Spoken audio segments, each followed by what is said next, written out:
এইবাৰ মেট্ৰিক পৰীক্ষা নহ'ব নেকি? পৰীক্ষাত বহুত টান প্ৰশ্ন আহিব নেকি? বা প্ৰেক্টিকেল মাৰ্কছ কেনেকৈ বেছি পাম?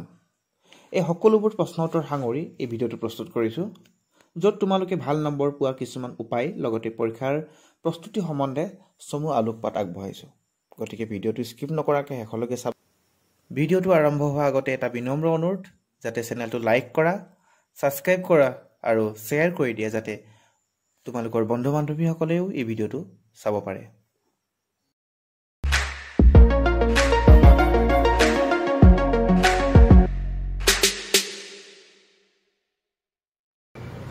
এইবাৰ বহুতৰ মাজত এটা চৰ্চা চলি আছে বা এটা প্ৰচাৰ হৈ আছে যে এইবাৰো মেট্ৰিক পৰীক্ষা নহ'ব নেকি, বা এইবাৰো মেট্ৰিক পৰীক্ষা যদিও হয় আগৰ দৰেই ছমহীয়া বা প্ৰি টেষ্টৰ এক্সামৰ ওপৰত বেছ কৰি আমাৰ মাৰ্কবিলাক দিব নেকি? সেই কথাটোৰ যদি পোনপটীয়া উত্তৰ দিয়া হয় যে এইবাৰ মেট্ৰিক পৰীক্ষা হ'ব বা মেট্ৰিক পৰীক্ষাটো হোৱাৰ নিশ্চয়তা আছে, কিয়নো যদিহে COVID-19 আকৌ বৃদ্ধি নহয় তেতিয়াহ'লে নিশ্চয়ভাৱে এই মেট্ৰিক পৰীক্ষাটো হ'ব। কাৰণ ইতিমধ্যে সেৱাই ইয়াৰ বাবে যো জা চলাই আছে। ফৰ্ম ফিল আপৰ প্ৰক্ৰিয়াও আৰম্ভ হৈছে। তোমালোকে নিশ্চয় গম পাইছা যে 25 নৱেম্বৰৰ পৰা ডিচেম্বৰ মাহলৈকে এই ফৰ্ম ফিল আপ প্ৰক্ৰিয়া আৰম্ভ হৈ গৈছে। গতিকে পৰীক্ষাটোৰ নোহোৱাৰ কোনো কথা উল্লেখ নাথাকে। গতিকে তোমালোকৰ এটাই উদ্দেশ্য হ'ব লাগে, যাতে কিতাপ পঢ়ি বা বিভিন্ন পাঠ্যক্ৰমসমূহ নিৰ্দিষ্ট সময়ত শেষ কৰি এই ভাল নম্বৰ পাবলৈ তোমালোকে যত্ন কৰা। তাৰ বাবে তোমালোকে পৰৱৰ্তী পৰীক্ষাৰ বাবে তোমালোকে সাজু থাকা। এয়াই প্ৰথম প্ৰশ্নটোৰ উত্তৰ। যদি হয় পৰীক্ষা কেতিয়া হ'ব? তোমালোকক মই পৰীক্ষাৰ এক ধাৰণা এই ভিডিঅ'টোৰ জৰিয়তে দিছোঁ। সেৱাৰ এখন একাডেমিক কেলেণ্ডাৰ আছে আৰু এই একাডেমিক কেলেণ্ডাৰৰ ওপৰত বেছ কৰি সেৱাই তেওঁলোকৰ পৰীক্ষাসমূহ ইতিমধ্যে পৰীক্ষা আমাৰ অক্টোবৰ মাহত আমাৰ হৈ গ'ল। কিছুমানৰ ছেপ্টেম্বৰতো হ'ল। ছেপ্টেম্বৰ আৰু অক্টোবৰ শেষৰ মাহত এই পৰীক্ষাখিনি ইতিমধ্যে হৈ গ'ল আৰু নৱেম্বৰ মাহতো পৰীক্ষা কিছুমানৰ হৈ থাকিলে, যেনেকৈ তিনিচুকীয়া ডিষ্ট্ৰিক্টৰ হ'ল বা বাকীবিলাক ডিষ্ট্ৰিক্টৰ সাধাৰণতে অক্টোবৰ মাহতে পৰীক্ষাবিলাক অনুষ্ঠিত কৰিলে, কিন্তু তিনিচুকীয়া ডিষ্ট্ৰিক্টত পলমকৈ নৱেম্বৰ মাহত পাতিছিলে। ইয়াৰ পাছতেই ডিচেম্বৰ, তোমালোকে দেখিছা ডিচেম্বৰত ইউনিট টেষ্ট হ'ব, তোমালোকৰ ছেকেণ্ড ইউনিট টেষ্ট। এতিয়া তোমালোকে ভাবিছা যে ছেকেণ্ড ইউনিট টেষ্ট কি? এতিয়া ছেকেণ্ড ইউনিট টেষ্ট কি হৈছে, তোমালোকৰ 4টা ইউনিট টেষ্ট হয়, কিন্তু এইবাৰ ক'ভিডৰ কাৰণে কেৱল দুটা ইউনিট টেষ্ট অনুষ্ঠিত কৰা হ'ল। এটা প্ৰথম স্কুল খোলা আৰম্ভণিতে এটা ইউনিট টেষ্ট কৰা গৈছিলে, তোমালোকে গম পাইছা, আৰু পাছতে এটা ছেকেণ্ড ইউনিট টেষ্ট অৰ্থাৎ এই ডিচেম্বৰ মাহতে হ'ব। তাৰ পাছতে জানুৱাৰী মাহত তোমালোকে দেখিবলৈ পাইছা ক্লাছ হ'ব সম্পূৰ্ণ, কোনো ধৰণৰ পৰীক্ষা নহয়, হলিডেখিনি বাদ দি। তাৰ পাছতে আমাৰ আহিব ফেব্ৰুৱাৰী মাহ, আৰু এই ফেব্ৰুৱাৰী মাহত তোমালোকে ন'টিচ কৰিছা নিশ্চয়, ফেব্ৰুৱাৰী মাহৰ শেষলৈকে 9ৰ ক্লাছ 9ম শ্ৰেণীৰ একেবাৰে শেষ মানে এনুৱেল পৰীক্ষাটো হ'ব, আৰু ক্লাছ 10ৰ প্ৰি বৰ্ড পৰীক্ষাটো সমান্তৰালকৈ হ'ব। তাৰ পাছতে ফেব্ৰুৱাৰী মাহৰ পৰা পৰীক্ষাটো অনুষ্ঠিত হৈ হয়তো মাৰ্চ মাহলৈ পাব পাৰে। আমাৰ মাননীয় শিক্ষামন্ত্ৰী কোৱাৰ দৰে পৰীক্ষা মাৰ্চ মাহৰ ভিতৰত মেট্ৰিক পৰীক্ষা শেষ হ'ব বুলি কৈছে, কিন্তু যদিহে মাৰ্চ মাহৰ ভিতৰত পৰীক্ষা শেষ হ'ব তেতিয়াহ'লে হয়তো ক্লাছ 10ৰ যি প্ৰি বৰ্ড টেষ্ট, সেই টেষ্টটো হয়তো ফেব্ৰুৱাৰী মাহৰ প্ৰথম সপ্তাহৰ ভিতৰতে শেষ হ'ব, হয়তো জানুৱাৰীৰ পৰা ষ্টাৰ্ট হ'ব। গতিকে এইবাৰ আমাৰ বহুতো ছাত্ৰ ছাত্ৰীৰ মনত এটা প্ৰশ্ন উদয় হোৱা দেখা গৈছে। প্ৰশ্নটো হৈছে, যদিহে ছমহীয়া পৰীক্ষাত উপস্থিত নাথাকে বা পৰীক্ষাটো যদি নিদিয়ে, তেতিয়াহ'লে মেট্ৰিক পৰীক্ষা দিবলৈ নিদিয়ে নেকি বা দিব নোৱাৰি নেকি? হয়, কাৰণটো ছাত্ৰ ছাত্ৰীৰ বাবেও যথেষ্ট গুৰুত্বপূৰ্ণ, কাৰণ ছাত্ৰ ছাত্ৰীজন পৰীক্ষাৰ বাবে বহুত প্ৰস্তুতি আছিলে।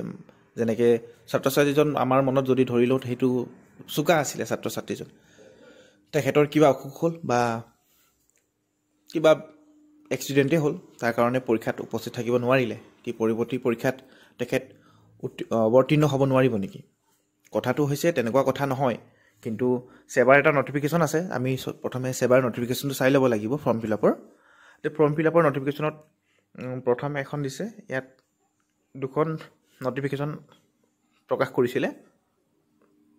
এখনৰ তাৰিখসমূহ লিখা আছে, জুম কৰি দিছোঁ, তোমালোকে দেখিবলৈ পাইছা যে অনলাইন ফৰ্ম ফিল আপ 25 নৱেম্বৰৰ পৰা 18 ডিচেম্বৰলৈকে হ'ব।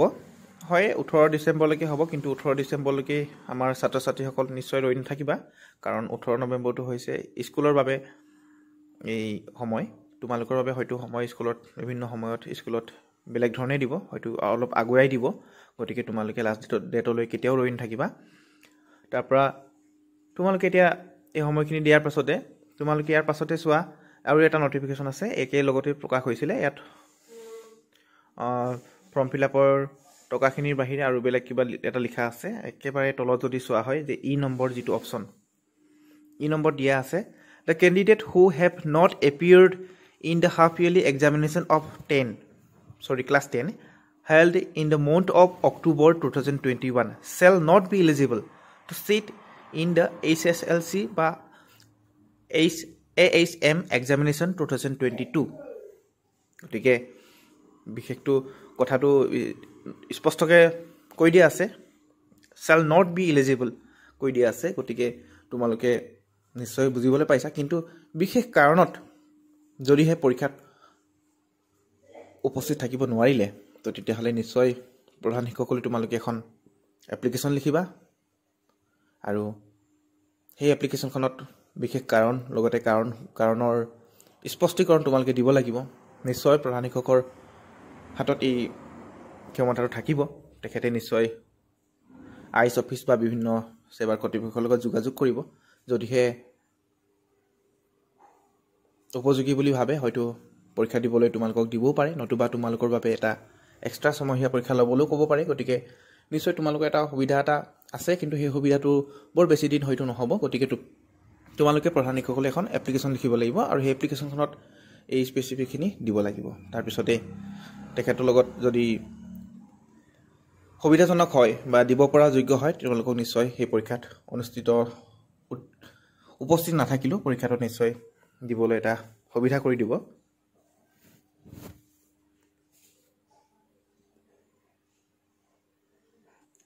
ইয়াৰ মাজতে আৰু এটা প্ৰশ্ন উদয় হৈছে যে যিসকল ল'ৰা ছোৱালীয়ে 2021 মেট্ৰিক পৰীক্ষাত উত্তীৰ্ণ হোৱা নাছিল বা ফেইল কৰিছিল, সেই ষ্টুডেণ্টসকলে কিছুমানে হয়তো স্পেচিয়েল এক্সামিনেশ্যন 2021 দিছিলে, হয়তো তাতো তেওঁলোকৰ ফলাফল ভাল নহ'ল, কিন্তু তেওঁলোকে পুনৰবাৰ মেট্ৰিক পৰীক্ষা দিব বিচাৰিছে। গতিকে এই ক্ষেত্ৰত এটা প্ৰশ্ন উদয় হৈছে যে তেওঁলোকেতো ছমহীয়া পৰীক্ষা দিয়া নাই, তেওঁলোকে পৰীক্ষা দিবলৈ পাব নে নাপাব। গতিকে কথাটো হ'ল পৰীক্ষা সকলোৰে বাবে হয়। গতিকে তোমালোকৰ বাবে নিশ্চয় সেৱাৰ নটিফিকেশ্যন আহিব, হয়তো দিয়াত পলম হৈছে। গতিকে তোমালোকেও চিন্তাত ভুগিব নালাগে। তোমালোকে প্ৰধান শিক্ষকৰ লগত যোগাযোগ কৰা বা বিদ্যালয়ৰ কৰ্তৃপক্ষৰ লগত যোগাযোগ কৰা, নিশ্চয় পৰীক্ষা দিবলৈ পাবা তোমালোকে। কিন্তু প্ৰশ্নটো এইটো হয় যে তোমালোকৰ যিটো সময়ত ৰিজাল্টৰ কাৰণে অপেক্ষা কৰি আছিলে, সেইটো সময়তে এই ছমহীয়া পৰীক্ষাটো অনুষ্ঠিত হৈ গৈছিলে। গতিকে নিশ্চয় সেৱা কৰ্তৃপক্ষেও জানে যে এই সমূহ কথাখিনি জানে। গতিকে তোমালোকৰ বাবে ইমান চিন্তা কৰিবলগীয়া বিষয় নহয়। গতিকে তোমালোকে নিশ্চিত থাকা আৰু ভালদৰে পঢ়া শুনা কৰি থাকা। ভাল ৰিজাল্ট কৰিবলৈ এইবাৰ আহু পৰীক্ষাত কৰি ভাল ৰিজাল্ট কৰিবলৈ তোমালোকে যত্ন কৰা।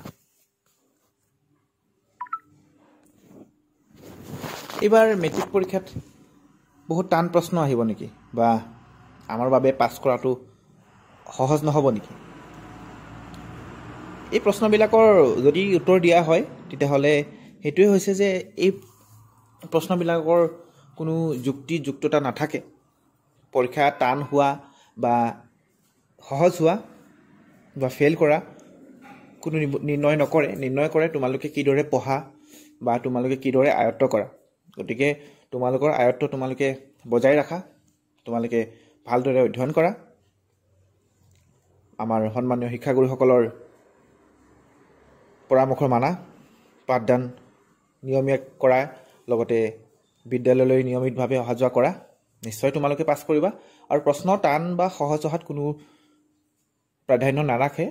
প্ৰশ্ন সদায় তোমালোকৰ সেৱা পাঠ্যক্ৰমৰ অন্তৰ্গত পাঠ্যক্ৰমৰ পৰাই দিব। গতিকে ভালদৰে অধ্যয়ন কৰিলে তাৰ ভিতৰৰ পৰাই প্ৰশ্ন আহিব। এই প্ৰেক্টিকেলৰ মাৰ্ক ভাল কৰিবৰ বাবে আটাইতকৈ গুৰুত্বপূৰ্ণ বিষয়টোৱে হৈছে দৈনিক স্কুল অহা যোৱা কৰা বা স্কুললৈ যোৱা। কিয়নো স্কুল অহা যোৱা কৰাৰ এটেণ্ডেঞ্চৰ ওপৰত ইয়াৰ শিক্ষকসকলৰ পৰা আদি কৰি সমূহ বিদ্যালয়খনেই এই তত্বাৱধানত নজৰ ৰাখে।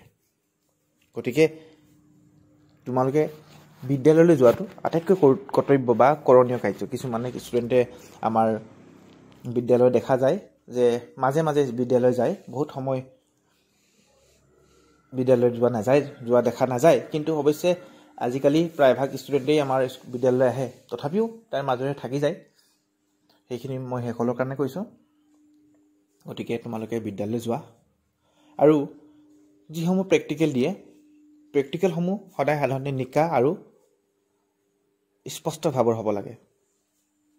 গতিকে যিমান পাৰা সিমান নিকা আৰু স্পষ্টকৈ তোমালোকে এই প্ৰেক্টিকেলসমূহ লিখিবলৈ যত্ন কৰিবা।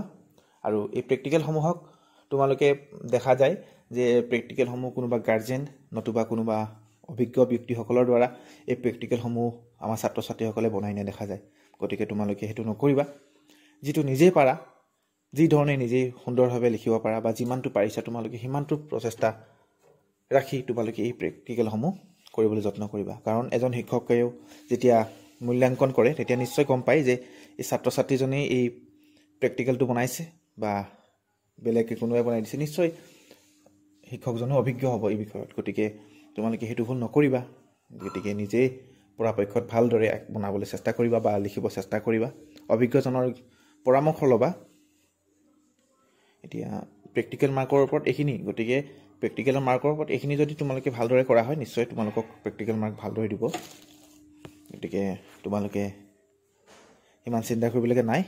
নম্ৰ অনুৰোধ, এই ভিডিঅ'টো যদি কোনো সদাশয় ব্যক্তি বা শিক্ষাগুৰুৱে নজৰ ৰাখিছে বা ভিডিঅ'টো চাইছে, অনুগ্ৰহ কৰিছোঁ যদি কিবা ভুল ত্ৰুটি হয় সেই ভুল ত্ৰুটিবোৰ আপোনালোকে আগলৈ দিব তথা পৰৱৰ্তী সময়ত ইয়াৰ যথাযথ নিখুঁত কৰিবলৈ চেষ্টা কৰিম। ভিডিঅ'টো শেষলৈকে চোৱাৰ বাবে ধন্যবাদ।